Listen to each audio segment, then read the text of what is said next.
ver ahora, vamos a ver ahora dos protozoarios que, como les he puesto ahí, traten de poner atención a estas clases porque esta área de parásitos es la que les da más problemas.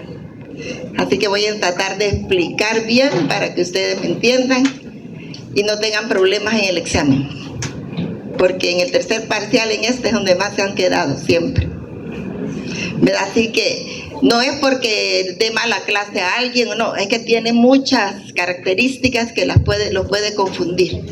Así que presten atención. Bueno, les he puesto ahí el título que dice Protozoarios con ápice complejo.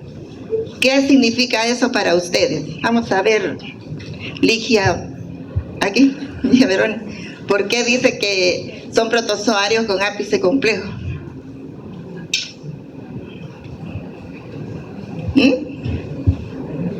Fátima.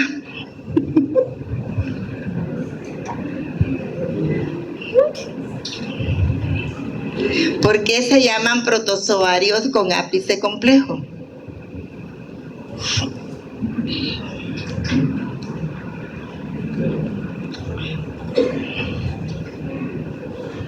¿Por qué? Bueno, nadie contestó. Estos protozoarios tienen esa estructura que también se llama complejo apical. Es una estructura que le sirve a estos parásitos para poder invadir la célula.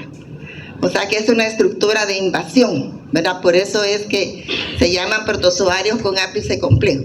Entonces vamos a ver a estos dos protozoarios, como es el Toxoplasma gondii y el Plasmodium. Les he puesto aquí los hospederos definitivos que están involucrados en el ciclo de vida. Tanto el gato como el zancudo o el mosquito son los hospederos definitivos. O sea que en ellos se lleva a cabo el proceso sexual, ¿verdad? Por eso se los he puesto ahí, o sea que esos son los responsables, ¿verdad? Bueno, vamos a describir el ciclo de vida de Plasmodium y Toxoplasma. Vamos a mencionar los factores de patogenia, tanto de Plasmodium y Toxoplasma. Vamos a mencionar las especies de mayor importancia médica en el caso de Plasmodium, porque el Toxoplasma solo está una especie, que es el Toxoplasma gondii, aunque hay varias cepas, pero es una sola especie. Vamos a mencionar las patologías que ocasionan estos agentes y vamos a describir las características epidemiológicas más importantes de Plasmodium y Toxoplasma. Este es el temario de clase. Vamos a ver la morfología y estructura, los criterios de clasificación, el ciclo vital, cuáles son las bases, los estadios, los hospederos. Vamos a ver las células o tejidos que infectan, los factores de patogenia, las enfermedades y la epidemiología. Bueno, en el caso vamos a ver primero al Toxoplasma gondii. Este es un estadio del parásito. El que están viendo aquí es un trofozoito, ¿verdad?, de Toxoplasma. Y con respecto a eso, el Toxoplasma es un parásito intracelular obligado. Fíjense bien, quiere decir que su ciclo vital lo desarrolla dentro de la célula, ¿verdad? Y sobre todo todas las células nucleadas.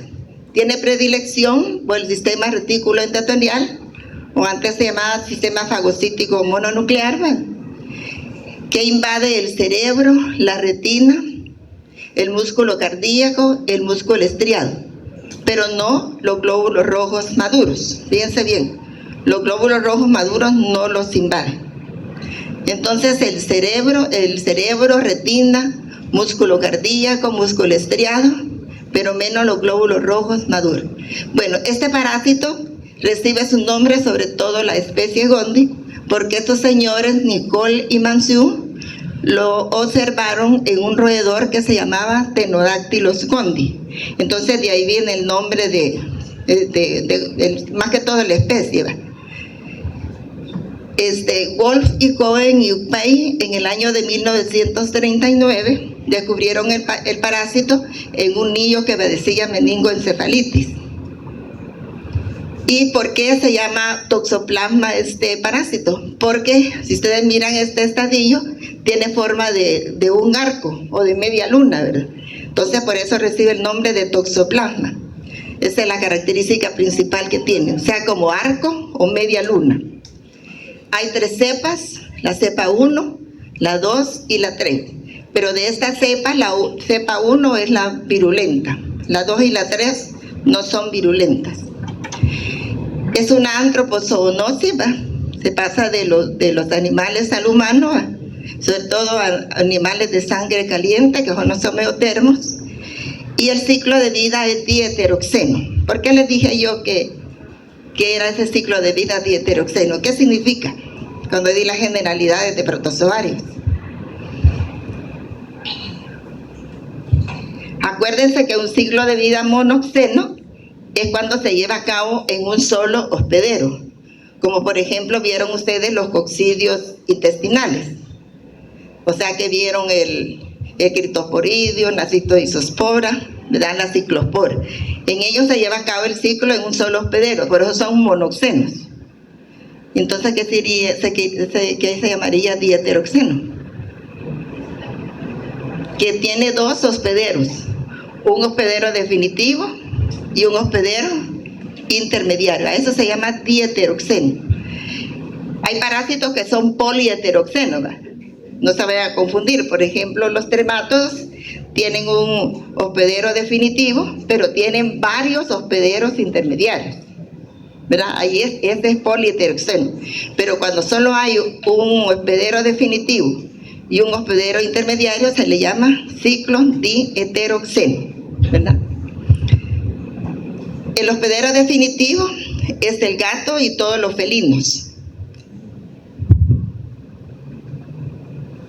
El gato y los felinos, y los hospederos intermediarios son mamíferos y dentro de ellos el humano. O sea que el hospedero definitivo, que es el gato y los felinos, es donde se lleva a cabo el ciclo sexual. Y el hospedero intermediario es donde se lleva a cabo el ciclo asexual. O sea, en los mamíferos y el humano, bueno, nosotros somos mamíferos también, pero todos los mamíferos y el humano, pues donde se lleva a cabo el ciclo asexual.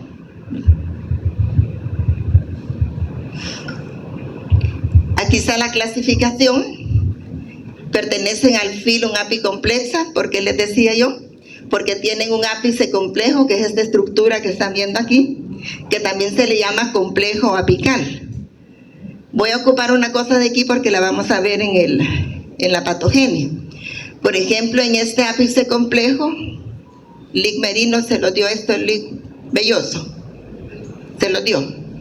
Bueno, pero en este ápice complejo está esta estructura que se llama conoide, que es una estructura protuible, o sea que sale en el momento de la invasión, ¿verdad? No porque está adentro. Hay anillos polares anteriores, posteriores, y tiene estos microtúbulos subpediculares que le sirven para darle forma al parásito. Pero esos túbulos no llegan hasta el final del parásito, sino como a 1/3 del parásito para que el parásito se pueda mover, ¿verdad? Entonces también aquí hay otras estructuras dentro de este ápice complejo, que son los micronemas, las rhoptrias. Les digo esto porque lo vamos a ocupar después, ¿verdad? Los micronemas, las rhoptrias, que son estructuras que cuando el parásito invade las células, todas esas proteínas que se encuentran en los micronemas, en las rhoptrias, el parásito los expulsa para dañar la célula hospedera. Entonces, les decía yo que este es el ápice complejo. La clase es Eucoccidia, el orden es Eucoccidiorida, la familia es Sarcocistidae, la subfamilia es Toxoplasmatinae y el género es Toxoplasma y la especie es Gondii, ¿verdad?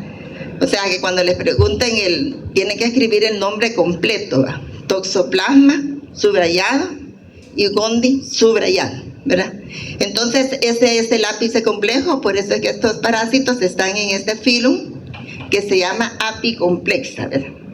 Por ejemplo, en el caso de que vieron el criptosporidio, la cistoisospora y la ciclospora, son coccidios intestinales, y estos ya son coccidios tisulares, ¿verdad?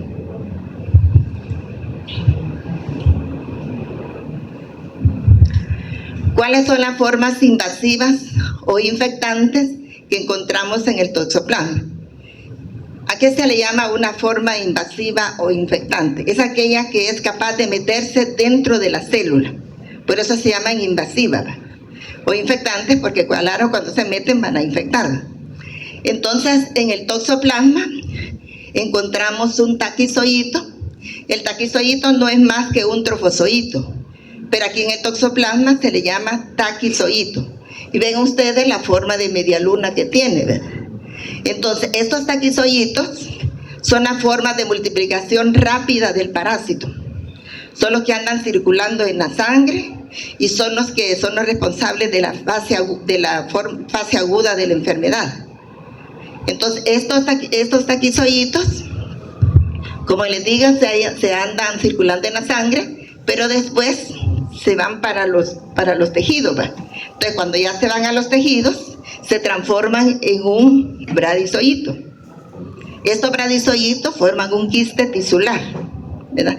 Entonces, estos bradizoítos también son trofozoítos. Les decía que es un trofozoíto de multiplicación lenta, ¿verdad? De multiplicación rápida, perdón. Estos se multiplican rápidamente, pero los bradizoítos son trofozoítos de multiplicación lenta. Estos son de multiplicación lenta y estos son de multiplicación rápida. Esto que ven aquí no es el bradizoíto, es el quiste, ¿verdad? Y dentro del quiste se pueden encontrar hasta 3.000 o 4.000 bradizoítos. Entonces, estos bradizoítos son los responsables de la forma crónica de la enfermedad. Por ejemplo, cuando a una persona le da toxoplasmosis, esos quistes permanecen en los tejidos, ya sea en el cerebro, en la retina, en los músculos, por varios años. Ahí como el sistema inmune, a media vez no me toques o vos no me toques, pues ahí se mantiene. Y cuando hay una inmunosupresión o cualquier otro factor, esos quistes se pueden destruir, ¿verdad? Tanto el taquizoíto como el bradizoíto se multiplican por endodiogenia. Esto ya lo había explicado en la generalidad. ¿Qué significa? Que en el interior de la célula madre se forman dos células hijas que se separan, ¿verdad? Y dan lugar a más trofozoítos o más bradizoítos, ¿verdad? Entonces, tanto el taquizoíto como el bradizoíto se multiplican por endodiogenia, ¿verdad? Para dar más taquizoítos o para dar más bradizoítos. Entonces, estas son formas invasivas infectantes, lo mismo que el esporozoíto. El esporozoíto es el que va dentro de un ooquiste. O sea, esta es la forma que el gato libera en las heces, ¿verdad? Entonces, estos esporozoítos maduran en el medio ambiente. O sea que si maduran en el medio ambiente, ¿cómo se llama ese proceso de maduración de los ooquistes?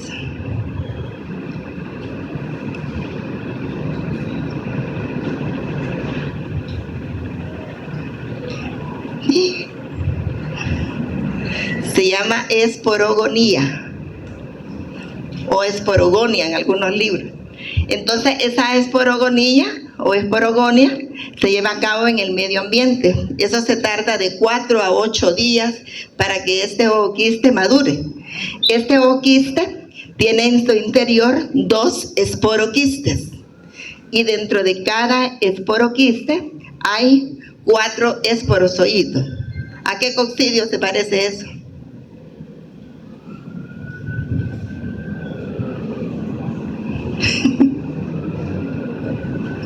Bueno, ahí se lo voy a preguntar en el examen.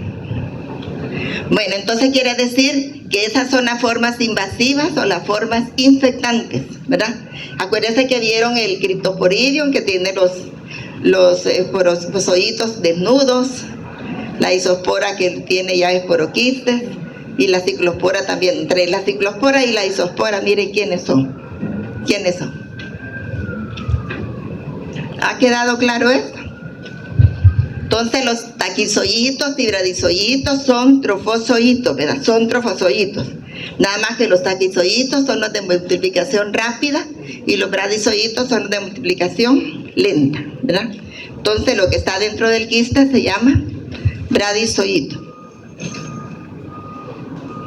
Aquí tienen ustedes el ooquiste. Quiere decir que toda esta estructura es el ooquiste. Y esto que miran acá son los esporoquistes. Y dentro de cada esporoquiste, esto no es el caso de toxoplasma, es otro coccidio.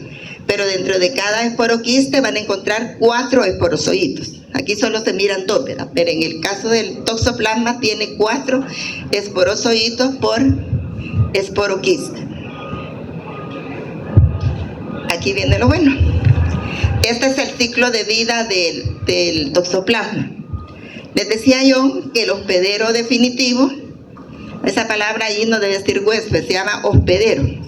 El hospedero definitivo es el gato y todos los felinos. Y el hospedero intermediario es el humano y mamífero.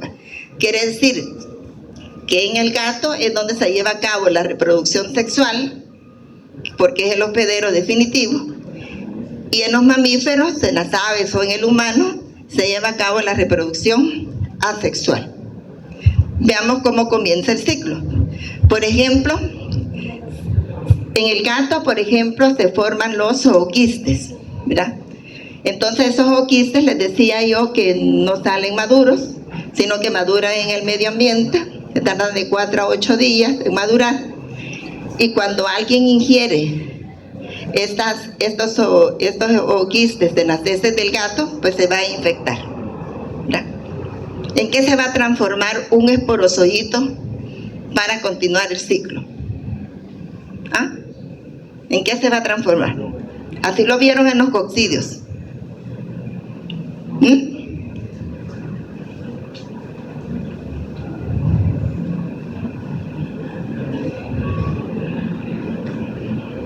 Ya ven que les digo, se va a transformar en un taquizoito, o sea, en un trofozoito, ¿verdad? Entonces estos taquizoitos son las formas de multiplicación rápida, les decía yo, que son las que andan circulando en la sangre. Por ejemplo, la madre, a través de la placenta, si la madre se infecta, ¿verdad?, con heces de gato, ya le voy a decir que otra manera también, le puede pasar estos taquizoitos al feto y se puede dar una transmisión transplacentaria, ¿verdad? Por ejemplo, ojo, ¿verdad?, todas las muchachas que están aquí, si quieren que sus hijos no resulten con toxoplasmosis, inféctense antes, pero no coman heces de gato. Así, accidentalmente tal vez, ¿verdad? Pero también otra forma de infectarse los humanos es comiendo carne cruda o semicruda de cerdo o de aves, que también de esa manera nos podemos infectar. Entonces, si ustedes tienen en su casa, como les gusta besar los gatos, ustedes saben que los gatos se acuestan en la arena donde han hecho sus necesidades, entonces en algún momento se van a infectar. Entonces, si se infectan antes de que tengan a sus hijos, van a tener anticuerpos para que el niño no le dé toxoplasmosis. Pero si a ustedes, estando embarazadas, les da toxoplasmosis, les pueden dar una toxoplasmosis congénita al feto, ¿verdad?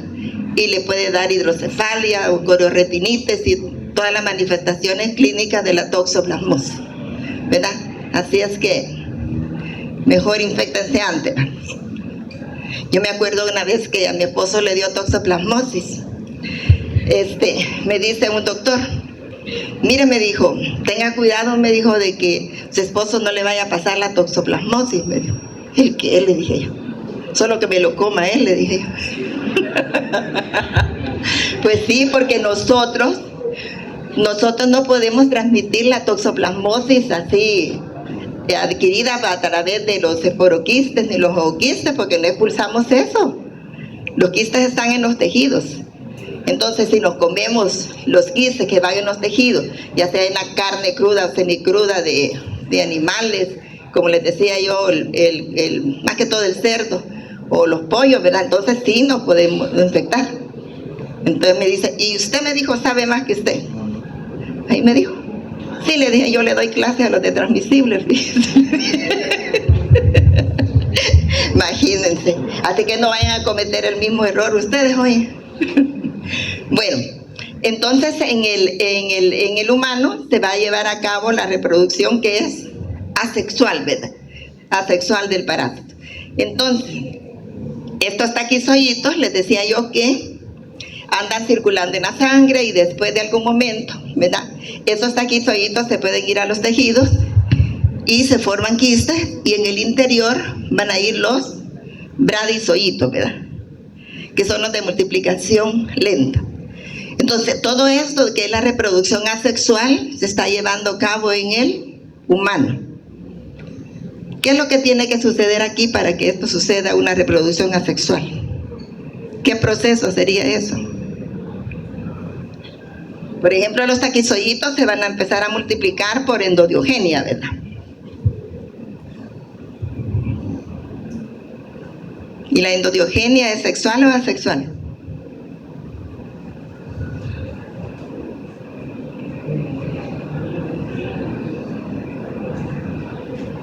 Es una asexual. ¿Qué es lo que les dije yo que es? ¿Ya ven? En el interior de la célula madre se forman dos células hijas, que cuando se liberan pues van a dar origen a los... ¿Dónde estoy? Van a dar origen entonces a más taquizoiditos, ¿verdad? Eso es una reproducción asexual. En asexual solo interviene un solo individuo. Cuando es sexual intervienen dos, ¿verdad? Bueno, entonces se forman los quistes, les decía yo. Bueno, en el gato, ¿qué es lo que sucede? El gato se puede infectar, ya sea ingiriendo sus propias heces, ¿verdad?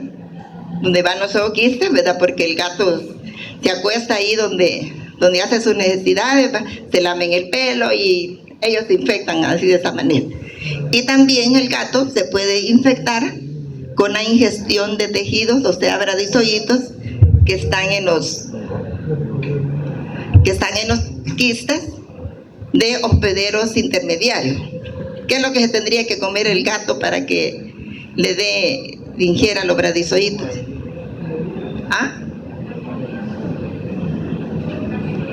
¿Y qué come el gato? Ratones. Imagina que los ratones estén infectados, ¿verdad? Con quistes, ¿verdad?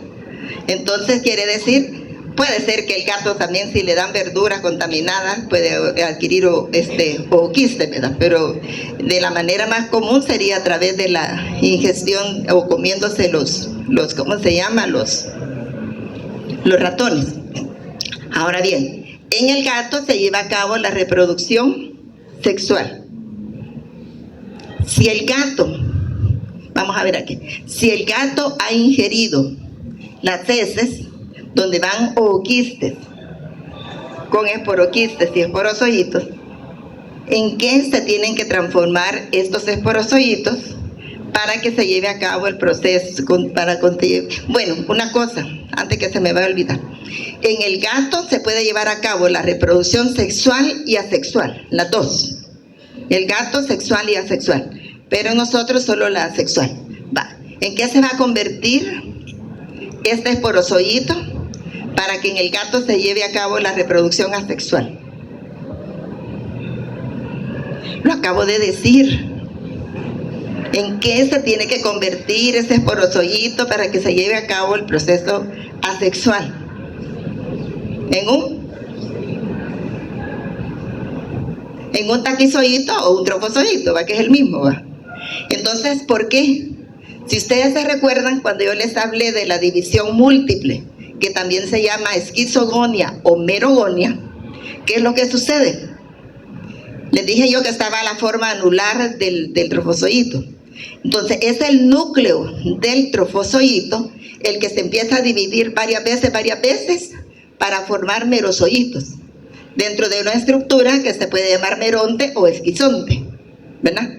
Entonces quiere decir que es el trofozoito, el esporozoito se va a transformar entonces en un trofozoito para dar origen a merozoitos.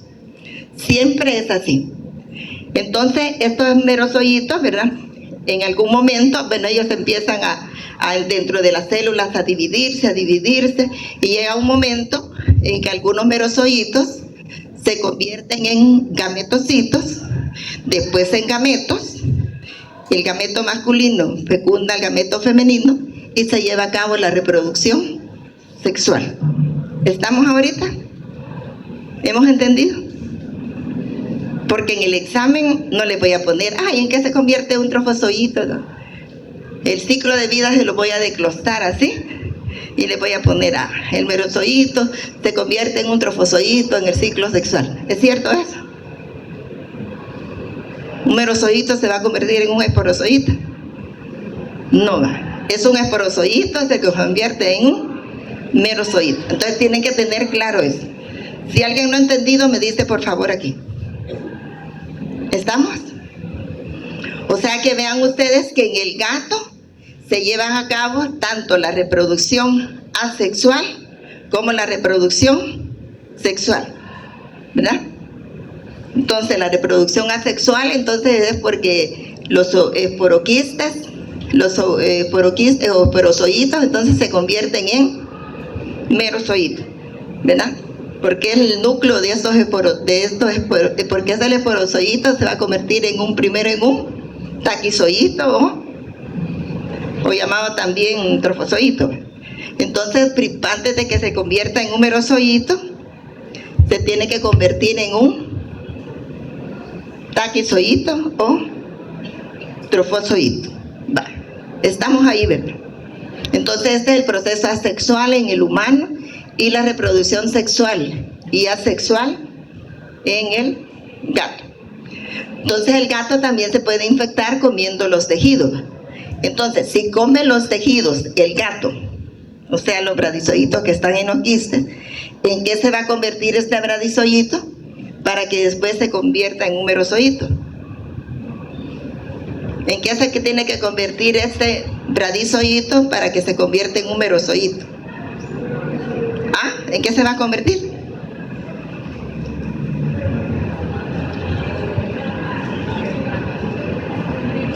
No se va a convertir en nada, porque ¿qué tienen los bradizoitos adentro?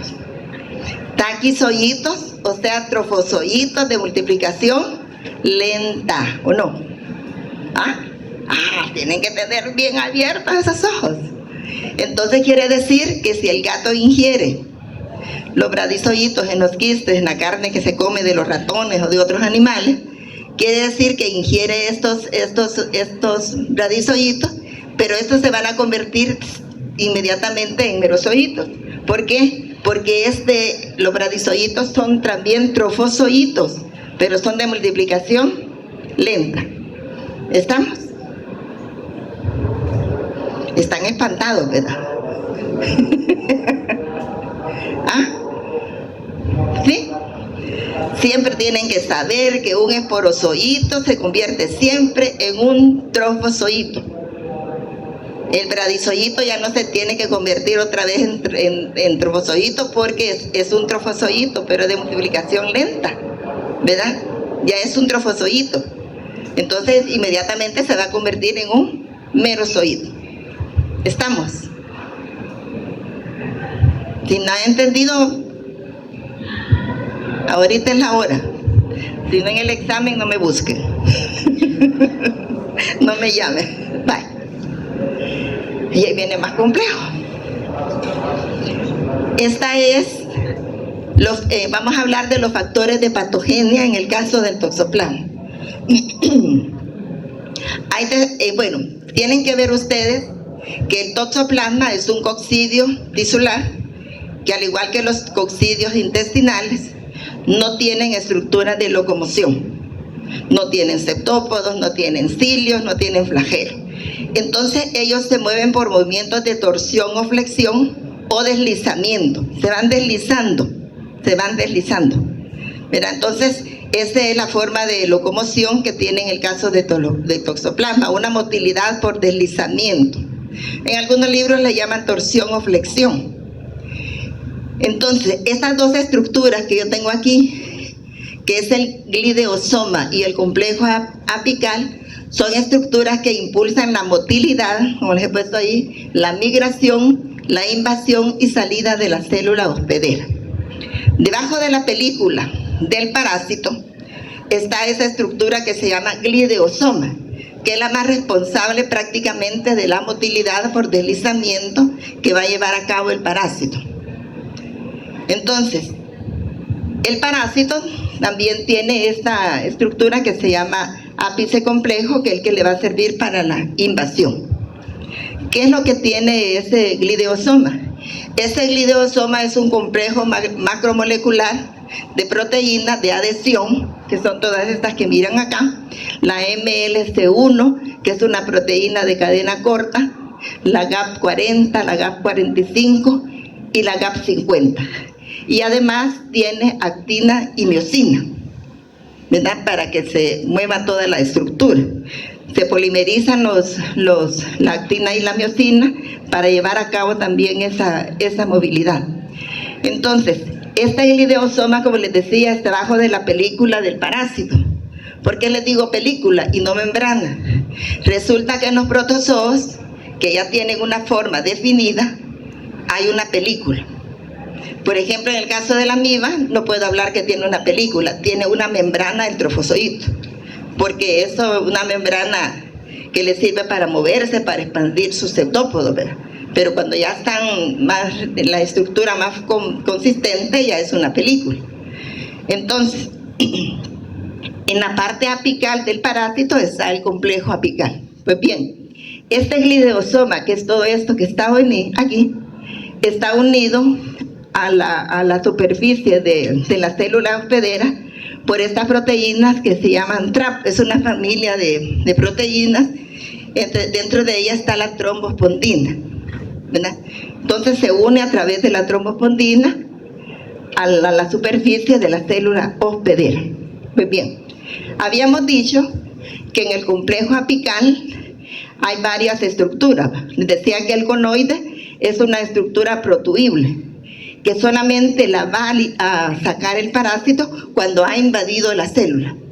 Cuando ya se mete dentro de la célula, se protuye o se sale el conoide, ¿verdad? Y ahí en el momento en que sale el conoide, ya les voy a explicar cómo, se liberan todas las proteínas que están dentro de ese complejo apical, que son el micronema, que son las róptrias, en el momento que está invadiendo la célula. En el taquizoíto, o también en los bradizoítos, ¿verdad? Están aquí estas estructuras que ustedes miran, el cuello de la róptria, que son estas proteínas que se llaman aquí, ROP, quiere decir proteínas, estas son proteínas de la róptria directamente, esta, pero la que dice ROM son proteínas del cuello de la róptria. Entonces aquí están los micronemas, aquí están el otro tipo de róptrias, aquí está el núcleo del parásito, y están estos gránulos densos que también son vesículas esféricas que en su interior tienen proteínas que también se descargan en el momento de la invasión. Si ustedes se fijan, aunque aquí diga secreción de MIC, aquí diga secreción de ROM, secreción de ROP, todo esto se va a descargar en el momento de que el parásito invada la célula. No es porque esté aquí que va a suceder ese proceso de que se va a secretar, ni aquí, ni aquí, ni aquí. En el momento de la invasión es que se van a secretar esas proteínas. Entonces, en la superficie del parásito también están otras proteínas superficiales, además de la trombospondina que yo les mencioné allí. Está también esta proteína SAL y están estas proteínas de glicosil, fosfadil, inositol, GPI. Entonces estas son proteínas de superficie del taquizoíto, que le van a servir entonces para reconocer la célula hospedera, ¿verdad? Donde se van a unir. Entonces, la primera proteína que interviene en el contacto con la célula hospedera son estas proteínas que se llaman SAL, que establece una conexión pero de baja afinidad.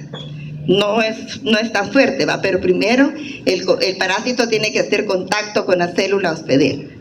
Después están estas dos proteínas que son el ROM y esta otra proteína que se llama AMA, que establecen un ensamblaje móvil que va a permitir la invasión. Esas dos proteínas aquí, son las importantes. Y están las ROP, les decía ya que son proteínas de las róptrias, por eso se llaman ROP. Y esta ROP, dentro de la ROP hay varias ROP. Ay, perdón, aquí se la puse al revés. Aquí dice, a ver cómo dice. Pero es ROP, ustedes me entienden. No me funcionó bien el dedo. Entonces se llama ROP 18. Fíjense que de tanto hablar me saca la garganta. Está la ROP 1 y la ROP 18. Esta ROP 1 es una proteína importante porque reduce la susceptibilidad a la respuesta inmune que le monte el hospedero. Y la ROP 18 es una proteína que se encuentra en la vacuola parasitófora y es una quinasa que va a fosforilar a las GTPasas que están relacionadas con la inmunidad. Esta ROP 18 es bien importante porque sirve para determinar todas las diferencias de virulencia que hay en todas las distintas cepas de Toxoplasma. Esa es la ROP 18. Aquí no se las han puesto, pero también está ahí. Bueno, entonces el parásito empieza a hacer esa interacción de baja afinidad. Después de ahí un ensamblaje más móvil, ¿verdad? Que se va a unir a la célula, hospedera. Y cuando ya está en contacto con la célula hospedera, hay una señal en el citosol de la célula hospedera que dispara una concentración, como le dijera, de calcio, ¿verdad? Entonces, cuando se dispara esa concentración de calcio, estimula al parásito para que invada la célula. Entonces, cuando invade la célula, este conoide, que les decía yo que es una estructura protuible, sale del hospedero, sale del parásito. Y cuando sale, en el momento que sale se protuye este complejo apical, específicamente el conoide, se empiezan a descargar las otras proteínas que yo les mencioné, que son la primera proteína que se descarga es el micronema, y las demás que se descargan son la ROP, la ROM y la ROP. Este es con un segundo disparo de concentración de calcio. Entonces, cuando ya está eso, el parásito invade la célula, como esta es la membrana de la célula hospedera, ¿verdad? Entonces, cuando invade la membrana de la célula hospedera, queda el parásito en una vacuola, que si ustedes se recuerdan, les mencioné, licenciado, que se llama vacuola parasitófora, cuando ya está un parásito dentro de esa vacuola. Entonces, dentro de esa vacuola, el parásito secreta otras proteínas como la GRA, que mantiene esa interacción entre la célula hospedera y el huésped, ¿verdad? Para que el parásito, a través de esa vacuola, empiece también a multiplicarse. ¿Estamos ahí? ¿Entendieron? Y por eso he tratado de describirles ahí en las diapositivas, que les decía que todas estas proteínas de los que están en el complejo apical, no es que se secreten así como están aquí, que están en este orden así, no, que se secretan en el momento en que el parásito invade la célula. En el momento que invade la célula, entonces estas proteínas se van a descargar, ¿verdad? Entonces la primera que se descarga, les decía que es el MIC, que es una proteína de los micronemas, y después se descarga el ROM y el ROP, que son proteínas, una del cuello de la róptrea y la otra proteína de la róptrea. Entonces se introduce el parásito y queda dentro de una vacuola, y esta GRA es la que mantiene esa interacción entre la célula hospedera y el parásito, en esa vacuola que es parasitófora. Entonces es el modo como el parásito entra a la célula. Ustedes se fijan, estos parásitos tienen esa característica, por eso es que este clideosoma que yo les menciono aquí es una estructura que le da la motilidad. Es el parásito cuando se está dentro, hasta está aquí en la célula hospedera, para que se pueda introducir, se tiene que como deslizar, ¿verdad? Se tiene que como deslizar, porque es una motilidad por deslizamiento. Entonces se desliza para poder penetrar a la célula. Porque imagínense que no tuviera movimiento, ¿qué le pasaría con el sistema inmune, verdad? Entonces este glideosoma le ayuda más que todo a eso. ¿Estamos? Ay, necesito agua.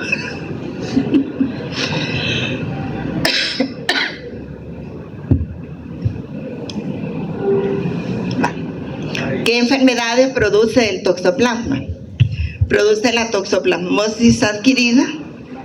¿Verdad? Esa toxoplasmosis adquirida la podemos adquirir nosotros cuando por vía oral ingerimos los zooquistes o comemos carne con quiste, ¿verdad? Ya sea de cerdo, que no la cocinen bien, ¿verdad? O de pollo, más que todo de cerdo, es el más responsable. Y también podemos adquirir la toxoplasmosis adquirida a través de trasplantes o a través de transfusiones. ¿Cuál me faltaría aquí?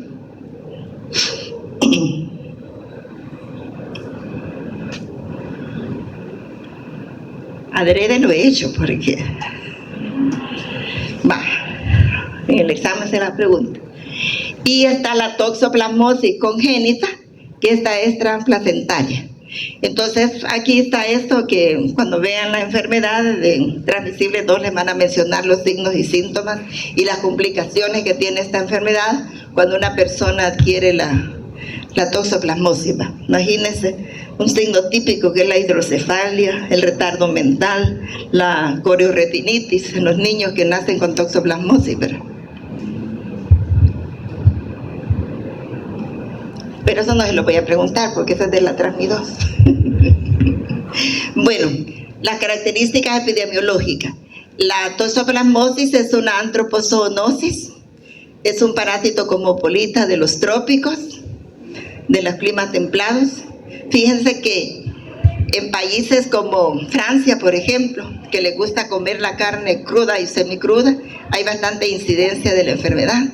Y también porque en esos países no tienen hijos, pero tienen gatos y perros, ¿verdad? Entonces ahí conviven con los perros ahí, y los gatos más que todo besándose y ahí, como les decía, que se acuestan en la caja donde está la arena. Gracias.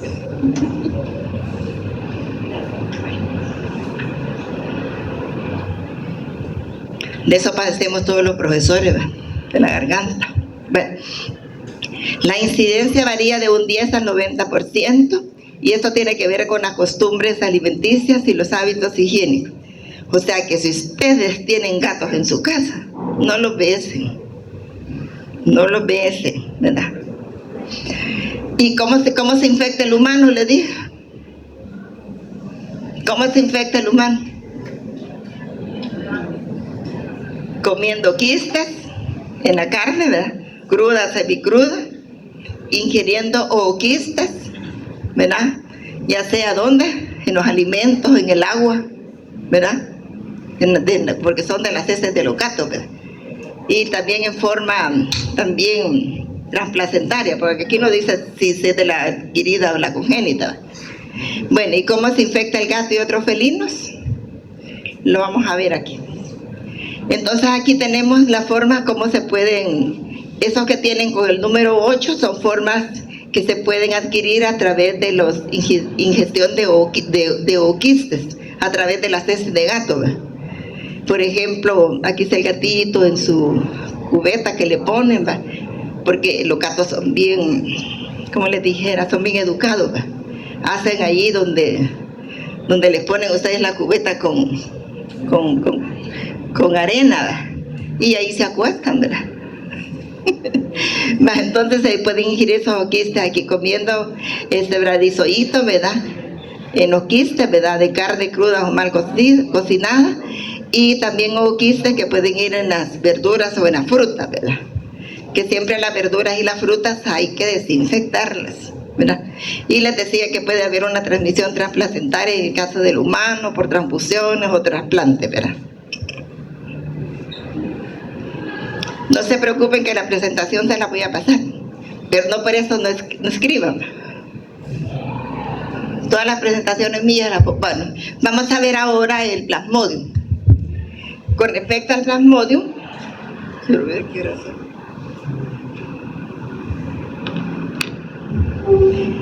Los primeros hallazgos que se encontraron del parásito fueron hace aproximadamente unos 30 millones de años. Y haciendo estudios una vez en momias de 3.200 años, en el año de 1994, encontraron antígenos de Plasmodium dentro de las momias. O sea que miren, ya un parásito bien remoto, ¿verdad? Los romanos, por ejemplo, estudiaron cuadros clínicos de personas que vivían cerca de los pantanos. Y las personas que vivían en los pantanos les decían que cuando estaban enfermas tenían un mal aire, por eso se llama malaria, viene de mal aire. Y paludismo viene de palustre, que quiere decir pantano, ¿verdad? De ahí los nombres que... Laveran encontró el parásito en Constantinopla en el año de 1881. Y Laveran en el año de 1880 ya observó los parásitos en los glóbulos rojos y por eso le dieron el premio Nobel. Fíjense que en el caso del Plasmodium, primero se descubrió el parásito y después el vector. O sea que en las otras parasitosis generalmente se ha descubierto primero el vector y después el parásito, pero aquí primero el parásito y después el vector. Y Grassi demostró pues que la enfermedad era transmitida por un insecto. Por eso les he puesto aquí un pantano, ¿verdad? Porque palustre quiere decir paludismo. Bueno, la clasificación, como vimos, igual al Toxoplasma, pertenece al filum Apicomplexa, a la clase Sporoacida, el orden Eucoccidiorida, el suborden Haemosporina, o sea, parásitos de la sangre, ¿verdad?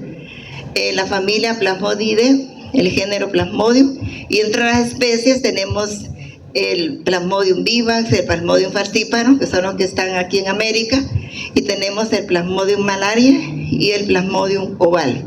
Y ahí están quienes los descubrieron. Entonces el vivax y el falciparum son los que predominan aquí en América.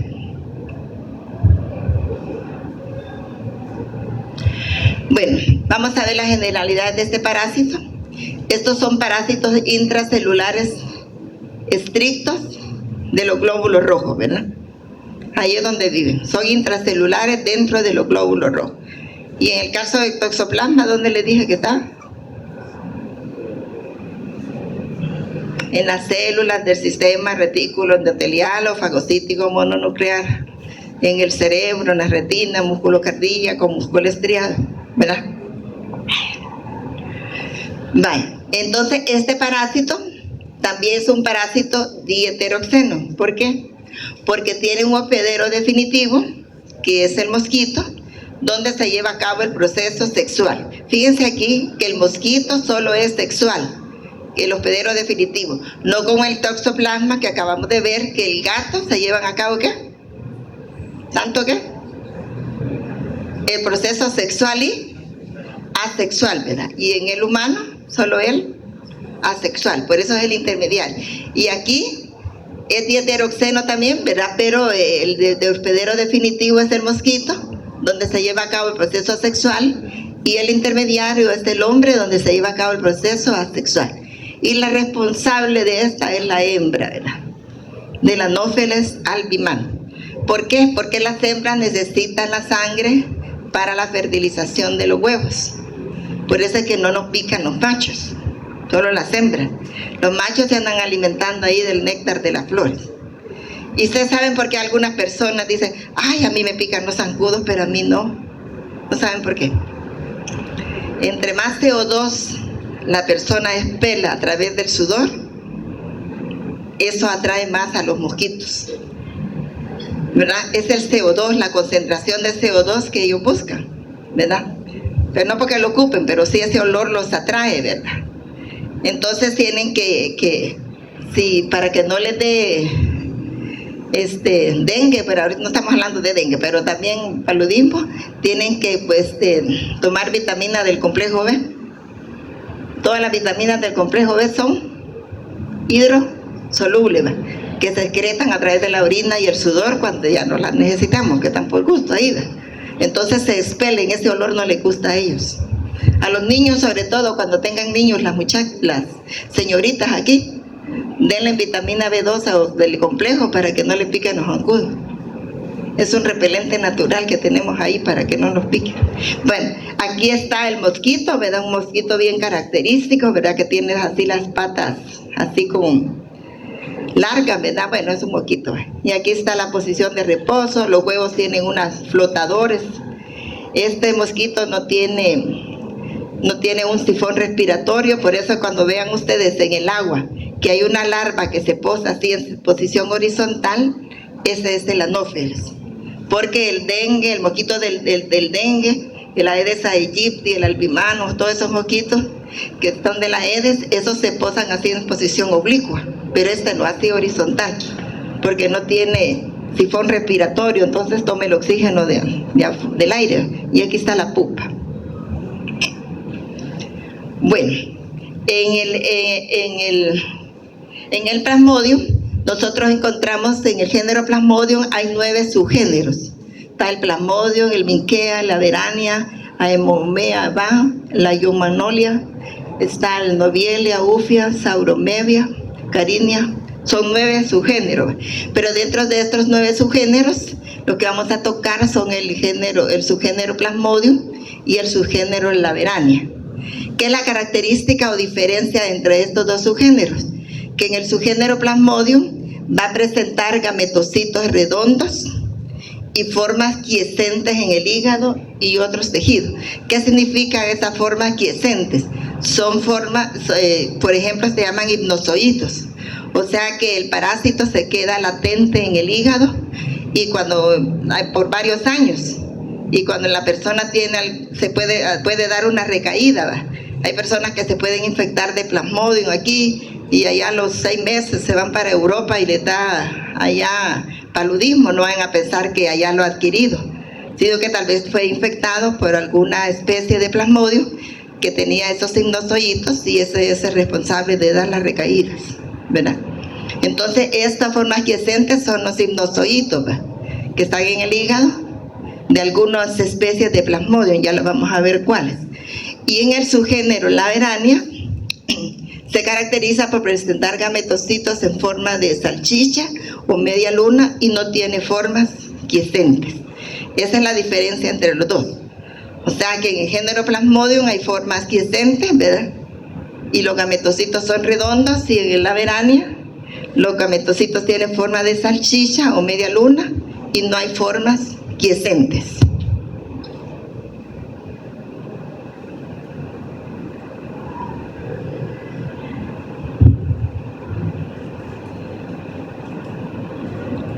Esos números no se los aprendan, no les voy a preguntar, mire cuántas especies hay en cada uno, ¿verdad? Aquí es el ciclo de vida. Como ya se puede en el del toxoplasma, les va a ser más fácil aquí. Les decía que donde se lleva a cabo el proceso sexual es el mosquito. Todo esto es del mosquito. Y donde se lleva a cabo el proceso asexual es en el humano. Entonces, ¿cómo se infecta el humano? Cuando nos pica el Anopheles albimano, hembra, y dentro de cuando pica, ahí van los esporozoitos. O sea, porque aquí se forma un oocisto, ¿verdad? En las glándulas salivales de la mosquita hembra, y cuando pica, pues inyectan los esporozoitos. ¿En qué se va a convertir en ese esporozoito, dijimos? En un trofozoito. Ahora bien, fíjese que en el caso del Plasmodium, este esporozoito ingresa a la sangre. Ahí pasa aproximadamente unos 30 minutos. Pero después de ese tiempo se va para el hígado. No se va directamente a la sangre otra vez, ¿vale? Se va porque al hígado.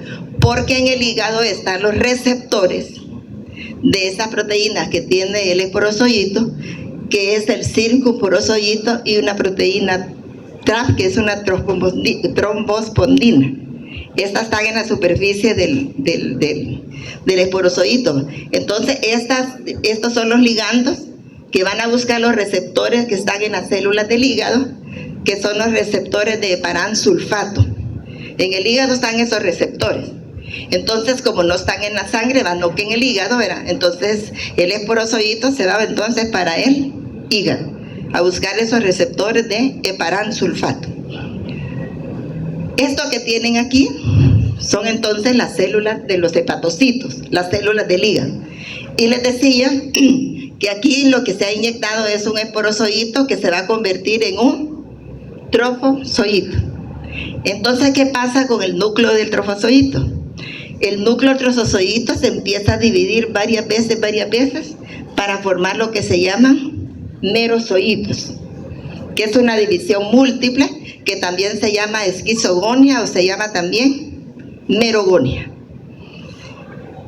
Esto se puede llevar a cabo ininterrumpidamente. Puede romperse donde están los merozoitos se llaman esquizontes o merontes. Y lo que está dentro del esquizonte o meronte se llaman merozoitos. En algún momento estos merozoitos, este esquizonte se rompe y pueden invadir otras células del hígado y pasar ahí, ¿verdad? Pero en algún momento estos merozoitos se salen de...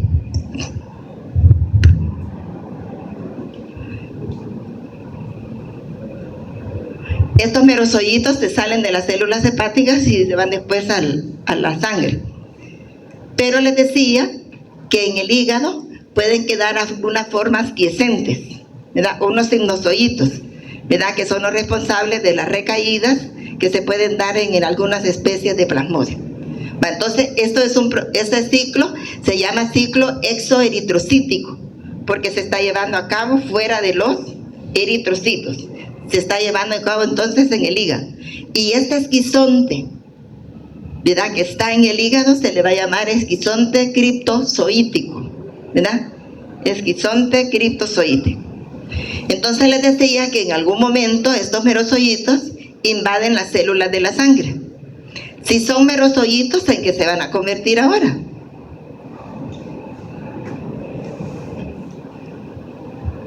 ¿En qué se van a convertir los merozoitos?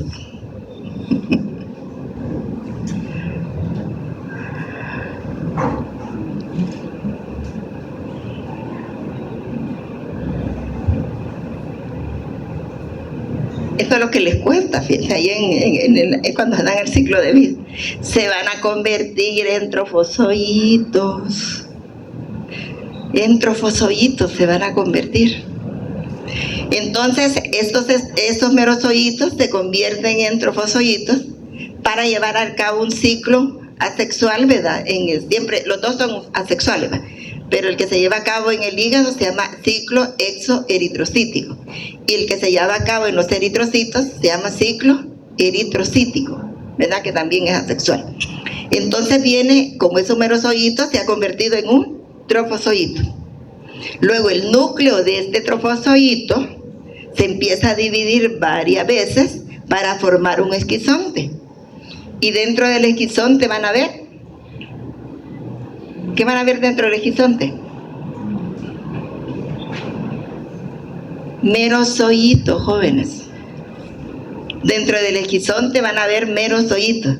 Entonces, este ciclo se puede llevar a cabo varias veces, ¿verdad? Que se va rompiendo el esquizonte, ¿verdad? Y van a infectar nuevas células de los glóbulos rojos. Pero en algún momento, estos merozoitos, ¿verdad?, se empiezan a diferenciar en gametocitos. Un microgametocito y un macrogametocito, que no estoy diciendo que se han fusionado aquí, solo se formaron microgametocitos y macrogametocitos. Entonces, cuando una persona tiene paludismo y lo pica un Anopheles albinus hembra, se va a llevar los gametocitos, tanto el microgametocito como el macrogametocito. Esos son los que se va a llevar la mosquita hembra. Y dentro de la mosquita hembra, ¿verdad?, en el intestino de la mosquita hembra, el microgametocito se convierte en microgameto y el macrogametocito se convierte en macrogameto. Estos microgametocitos son flagelados, ¿verdad? Son flagelados, son las únicas células que tienen flagelo. Entonces, el microgametocito fecunda al macrogametocito. Bueno, aquí les quiero decir una cosa, que la unión del gametocito, del gameto masculino con el gameto femenino, en algunos libros lo van a encontrar como gamontogamia, así como Dios se los había dado, o se puede llamar en otros libros singamia. O sea que eso depende de los autores, ¿verdad? Singamia o gamontogamia, cualquiera que las pongan, siempre es un proceso sexual. O sea, cuando el microgameto fecunda al macrogameto, ¿verdad? Entonces, cuando ya lo fecunda, se forma un cigoto. Y este cigoto se transforma en un ooquineto. Ese ooquineto atraviesa las células epiteliales del intestino, ¿verdad? Y se va después a las glándulas salivales del mosquito, de la mosquita hembra, y ahí se convierte en un oocisto. Y dentro de ese oocisto van a ir los esporozoitos, ¿verdad? Entonces, cuando se rompe ese oocisto, se van a liberar los esporozoitos. ¿Estamos? ¿Han entendido? ¿Sí? Ahorita es cuando me pueden preguntar. Ya les dije que en el examen no me vayan a llamar. ¿Ah? ¿Sí? ¿Han entendido? Lo he tratado de dar despacio para que me entiendan. Pero si alguna cosa no entienden, vayan a buscarme, ¿verdad? Ay, esperen. Estoy en clase. Va. Entonces, el ciclo asexual se lleva a cabo en el humano. Hay dos ciclos. Un ciclo exoeritrocítico y un ciclo eritrocítico en el humano. Entonces, en el ciclo exoeritrocítico, les decía yo que se lleva a cabo en el hígado, ¿verdad?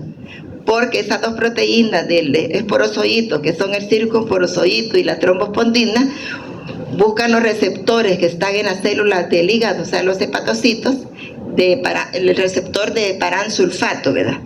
Entonces el receptor y el ligando se unen y entonces se lleva a cabo el ciclo. Entonces las formas quiescentes o latentes, las responsables de las recaídas, les decía que se llaman hipnozoitos, ¿verdad? Entonces quiere decir que se inyectan esporozoitos que se convierten en trofozoitos.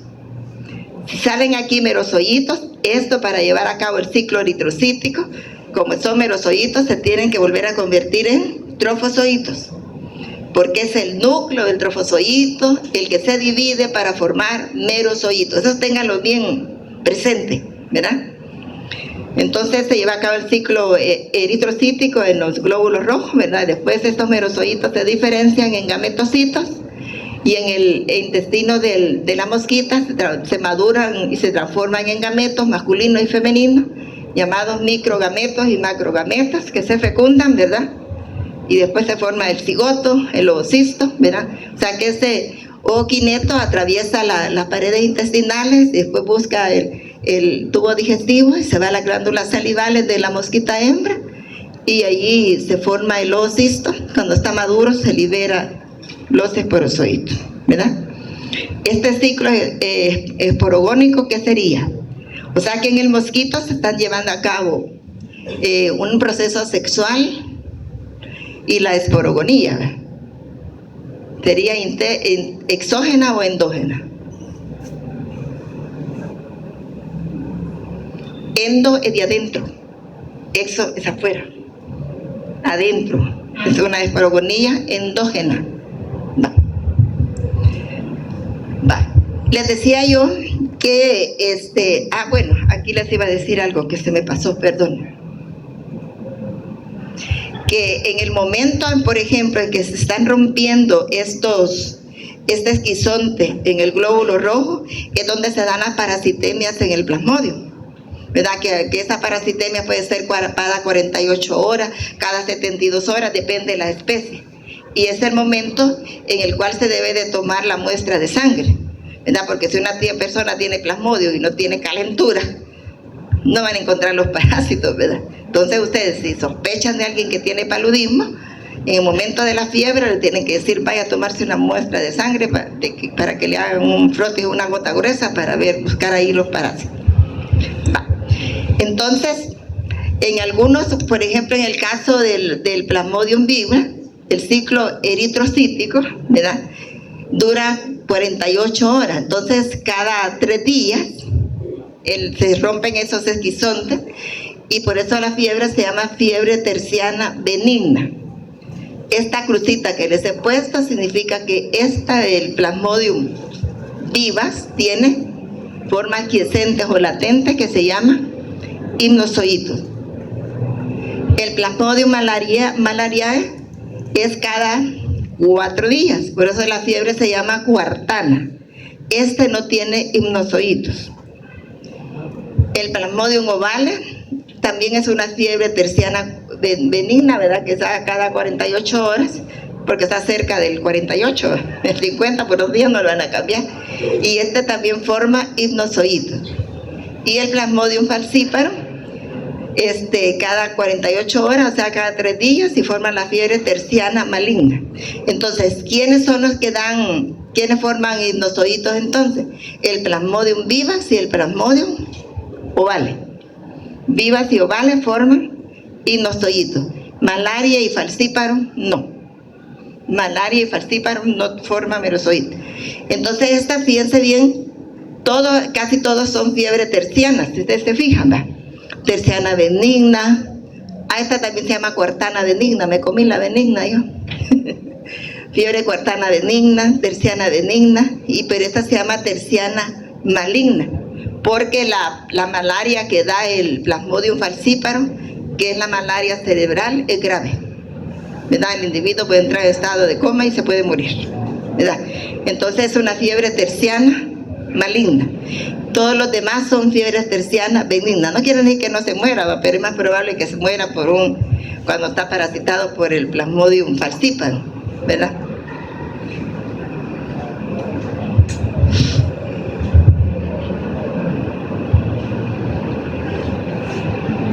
Ya copiaron. Algunos veo que están copiando. Y es bueno copiar. Fíjense que aunque les den la presentación, es bueno que copien. Porque cuando uno estudia, tiene que ocupar todos los sentidos, jóvenes. Hablen como que son loquitos ahí, mire, cuando estén estudiando. Así que le digan ahí, pues, ¿por qué estás hablando solo? No, pero eso es bueno. Y cuando ustedes estudien, traten de entender lo que se van a aprender, porque si ustedes se aprenden algo que no entienden, se les olvida, pero lo que se entiende y se aprende jamás se olvida, jóvenes. Ténganlo presente eso, ¿verdad?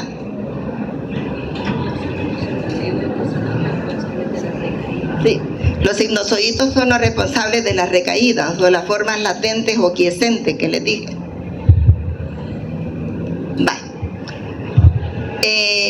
Aquí vamos a ver cuáles estadios de ciclo de vida se forman en el humano y cuál en el mosquito. Fíjense que no se los iba a poner, porque se los iba a preguntar.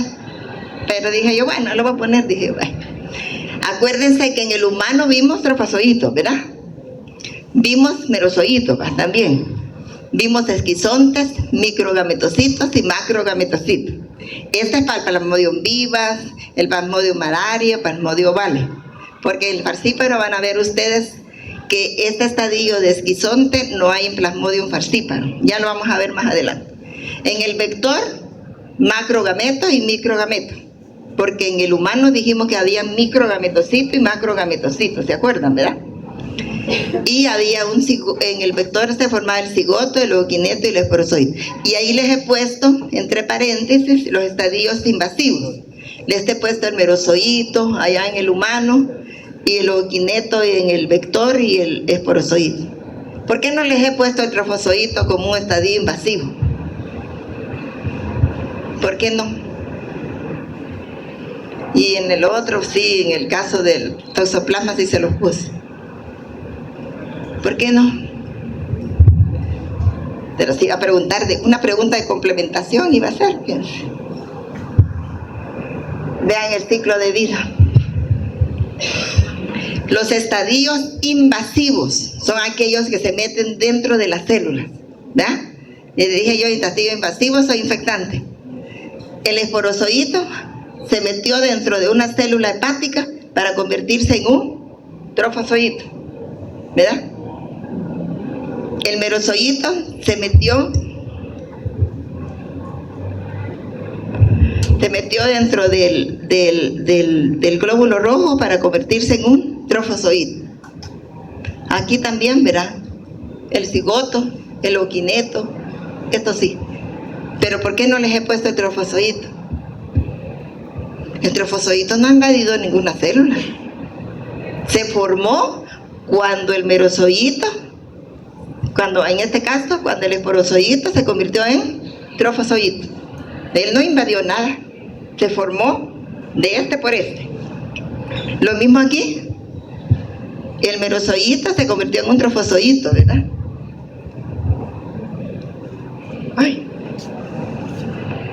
Se convirtió en un trofozoito. Este no invadió nada. ¿Verdad que no invadió? Porque este fue el que se metió ahí de metido, ¿va? Aquí, para que se convirtiera en un trofozoito. Entonces no es un estadio invasivo, ¿verdad? ¿Ya? Va. ¿Tienen que era pregunta complementar? Bueno, estas lo van a ver en el laboratorio, pero he querido poner esta diapositiva así, que lo van a ver, ¿verdad, Liquid? ¿Ah? No le oigo ni lo veo desde aquí. Sí, con allá. Ah, vaya. Entonces aquí les he puesto, me tomé la tarea de poner diapositivas aquí y aquí para que vean los estadios del ciclo de vida de los estadios que se forman tanto en el Plasmodium vivax y falciparum, que son los que vamos a ver más que todo en el laboratorio. En el Plasmodium vivax nosotros podemos encontrar un trofozoito joven. Ese trofozoito joven tiene esto que ustedes miran acá, es el núcleo o cromatina. Y esto que miran acá es un anillo de citoplasma. Y lo que está aquí adentro, aquí en el centro, es una vacuola. Cuando un trofozoito está joven, se le mira bien delimitado su anillo de citoplasma y el punto de cromatina. Cuando el trofozoito madura, se va deformando, porque va perdiendo los organelos, va perdiendo el complejo apical, y todo eso hace que se deforme el trofozoito. Entonces, cuando ya el citoplasma se ve todo deforme, así, que no tiene una forma definida, ya es un trofozoito maduro. ¿En qué se convirtió en trofozoito? Les dije yo, cuando se metió dentro de las células en los glóbulos rojos. Dio lugar a los merozoitos, ¿verdad? Entonces, todos los merozoitos están dentro de un esquizonte, ¿verdad? Un esquizonte maduro puede tener, depende de la especie, sí va a tener el número de merozoitos. Y esos esquizontes después, ¿en qué se convirtieron? Les dije yo, esos merozoitos, ¿en qué se convirtieron después? En gametocitos. Se me convirtieron en gametocitos. Entonces, en el caso del Plasmodium vivax, van a encontrar que los gametocitos son redondos. Este es el macrogametocito, ¿verdad? Aquí están al revés los colores. El macro es celeste y el micro es rosado. Así los han puesto, ¿verdad? Entonces, este es el gametocito femenino y este es el gametocito masculino. Entonces, los gametocitos tienen una característica que casi llenan todo el glóbulo rojo, ¿verdad? Aquí no se mira tanto, pero llenan casi todo el glóbulo rojo en su totalidad. Son esféricos, son así esféricos, ¿verdad? Entonces, ¿qué es lo que pasa en el Plasmodium vivax? Se le puede ver, les decía yo, trofozoitos jóvenes y trofozoitos maduros. El trofozoito joven tiene una forma anular, como que fuera un anillo, ¿verdad? Un anillo azul, que es el citoplasma, con un núcleo rojo o la cromatina, y se le ve la vacuola. Y ese tiene, en el Plasmodium vivax, tiene afinidad por los glóbulos rojos jóvenes, o sea, los reticulocitos. Cuando ya va perdiendo, les decía yo, la forma, tenemos un trofozoito maduro, que les decía yo que el citoplasma es irregular. Siempre se le ve el núcleo y la vacuola. Y estos trofozoitos jóvenes, en el caso del Plasmodium vivax, se llaman trofozoitos maduros o ameboides, por esa forma del citoplasma irregular que tienen. Cuando ya se empieza a dividir este trofozoito, les decía ya que se forma un esquizonte, ¿va? Y aparece el esquizonte adentro con merozoito, ¿verdad? Y después se convierten en un macrogametocito y un microgametocito. O les puedo llamar gametos o masculino y femenino. ¿Ah? ¿O cómo les tendría que llamar en el humano? Gametocito, ¿verdad? En el vector se llaman gametos, ¿verdad? Entonces, hay otra cosa que tienen que ver aquí, que es lo que pasa en el caso del Plasmodium. En el caso de, bueno, tanto en el vivax como el Plasmodium falciparum, se puede ver dentro del estadio un pigmento de color café amarillento en el citoplasma, que ese no es más que el pigmento malárico, pues porque el parásito degrada la hemoglobina en el grupo hemo y la globina. Entonces el hierro lo utiliza para alimentarse, ¿verdad? Y ese es lo que se mira ahí, la hemozoína o pigmento malárico, que se mira así como color café amarillento. Y también se puede ver dentro de los estadillos unos gránulos que en el caso del Plasmodium vivax se llaman gránulos.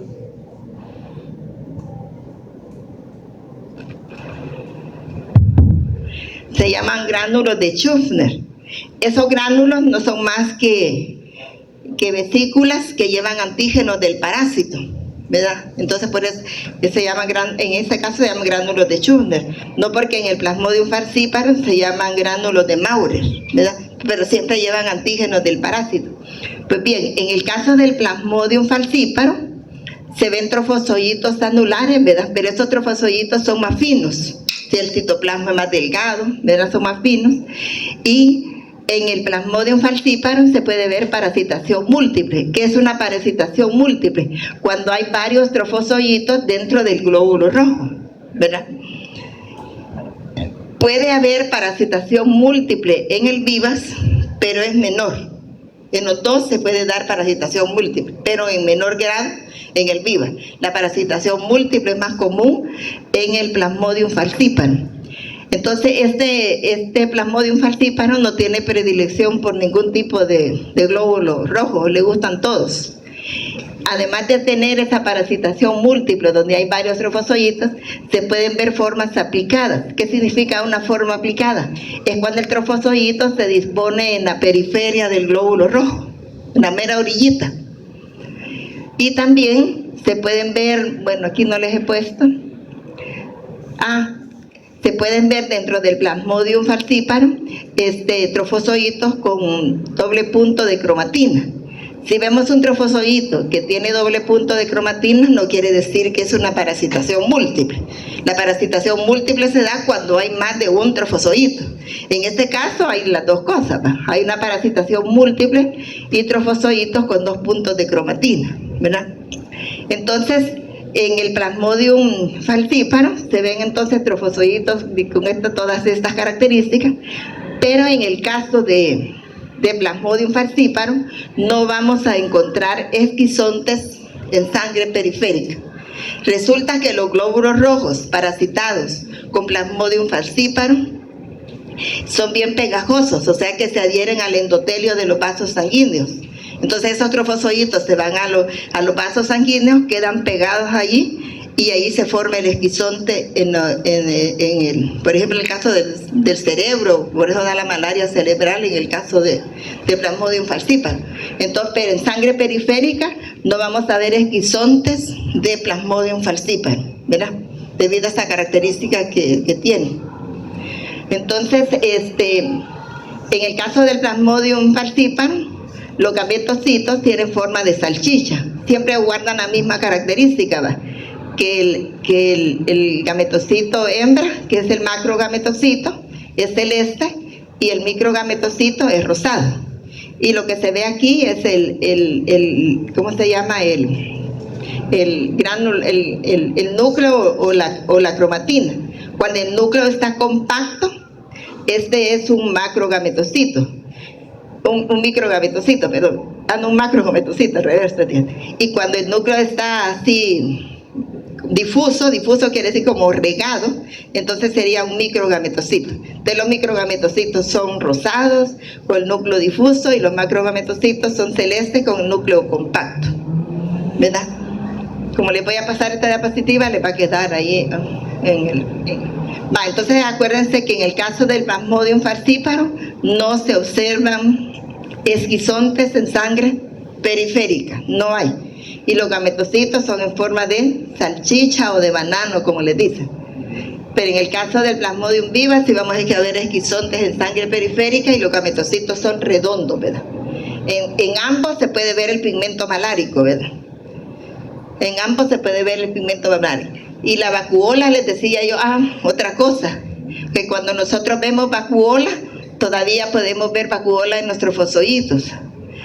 Tal vez en los esquizontes, pero ya cuando están maduros, cuando ya están los gametocitos, ya no se ven vacuolas.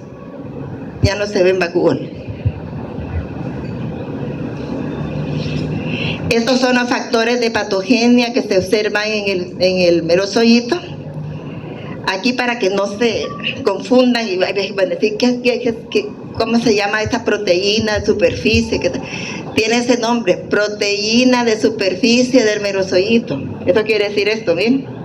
Proteína de superficie del merozoito. Proteína asociada a las róptrias. Esta R es de róptria. Proteína asociada a las róptrias. Aquí quiere decir antígeno de unión al eritrocito, porque palabra binding es unión, ¿verdad? En inglés. Entonces, antígeno de unión al eritrocito. Y esta es la proteína de unión al factor Duffy. Resulta que nosotros tenemos ese factor Duffy, ¿verdad? Y eso nos hace sensibles a la malaria. Por ejemplo, los africanos, como no tienen el factor Duffy, son bastante resistentes a la malaria. Los negros africanos. O sea que ese es el responsable que nos dé malaria a nosotros. Por lo menos eso miren en ellos, ¿verdad? Entonces si no tienen el factor Duffy, es resistente a la malaria. Entonces les decía que estos nombres van de acuerdo a lo que significa esto, ¿verdad? Antígeno de unión al eritrocito, proteína de unión al factor Duffy, ¿verdad? Proteína asociada a la róptria, proteína de superficie de los merozoitos, ¿verdad? Esto se les he puesto aquí porque en el caso del Plasmodium falciparum produce la malaria cerebral, que es la más grave en el caso del paludismo, ¿verdad? Que los conduce a la muerte, ¿verdad? En el caso del Plasmodium falciparum les decía que los eritrocitos o los glóbulos rojos que están parasitados con el Plasmodium falciparum son bien pegajosos y se pegan al endotelio de los vasos, por ejemplo, más que todo en los vasos sanguíneos del cerebro, ¿verdad? Entonces por eso es que nosotros no vemos esquizontes en el caso del Plasmodium falciparum en sangre periférica. Entonces ahí en el endotelio de los vasos hay bastantes moléculas de superficie, ¿verdad? Que son los receptores.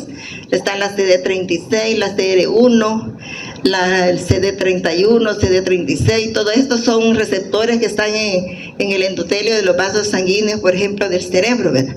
Entonces, en el caso de los glóbulos rojos también llevan sus receptores, ya los vamos a, su ligando, ¿verdad? Aquí ya los vamos a ver. Entonces estos trofoszoitos cuando llegan allí que se pegan al endotelio, ahí se forman los esquizontes, ahí en este lugar. Entonces empiezan a formar trombos, a unirse unos con otros, y esos trombos son los que afectan la circulación, ¿verdad? Entonces es peligrosa la malaria cerebral causada por Plasmodium falciparum. Pero eso, para el parásito esto es, como les dijera yo, beneficioso, ¿verdad? ¿Por qué? Porque les provee un ambiente microaerofílico para poder vivir, y también de esta manera evita la elusión del vaso, para que el vaso no lo destruya, Para eso es ventajoso para ellos, pero nosotros no. Este es un glóbulo rojo. Y todas esas proyecciones que le miran al glóbulo rojo se llaman nodes. Esos nodes tienen en su superficie moléculas de superficie que son los ligandos que se van a pegar al endotelio de los vasos sanguíneos, a los receptores que están ahí, ¿verdad? Entonces aquí les he puesto, ¿ve? Unas protuberancias electrodensas conocidas como nodes, ¿verdad?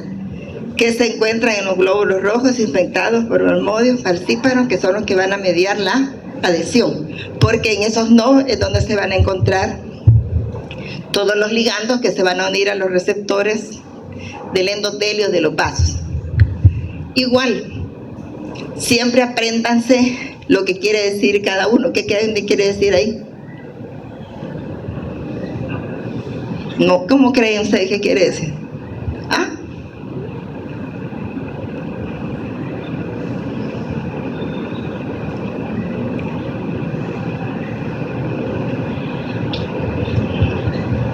Esta es una molécula de superficie del eritrocito infectado por Plasmodium falciparum. Y esta es una proteína rica en histidina. Eso quiere decir aquí. Y esta es una proteína también igual a la, nada más que esta es la FP1 y esta es la P2, ¿verdad? Entonces esto que ustedes están viendo son los nodos. O sea, las protuberancias que se forman, o estos chindondos que le forman al glóbulo rojo. No le van a poner chindondos, pero se forman esas proyecciones, ¿verdad? Esas proyecciones que se llaman no. Entonces, estas dos moléculas de superficie que tiene, tanto el CAR como la PFMP2, interactúan con el citoesqueleto de membrana del eritrocito infectado. Entonces, todas estas se encuentran abajo del eritrocito, ¿verdad? Pero cuando se van a unir, se proyectan a la superficie. Estas aquí tienen los PFMP1 y los PFP2. Y aquí están la proteína rica en histidina, que es esta que está coloreada con este color, y la otra. Ay.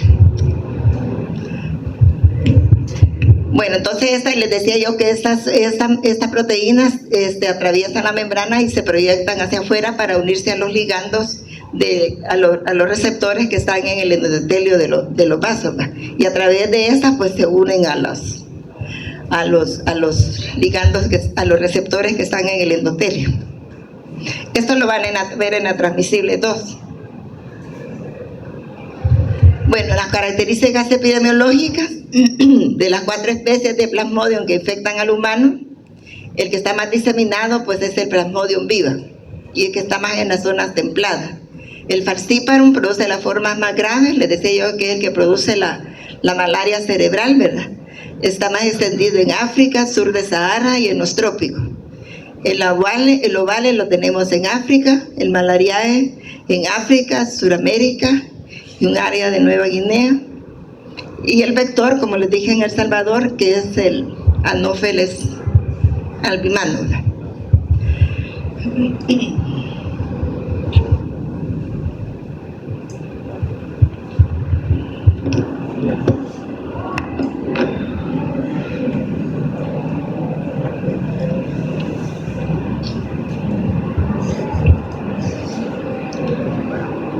Y aquí está la bibliografía, ¿verdad?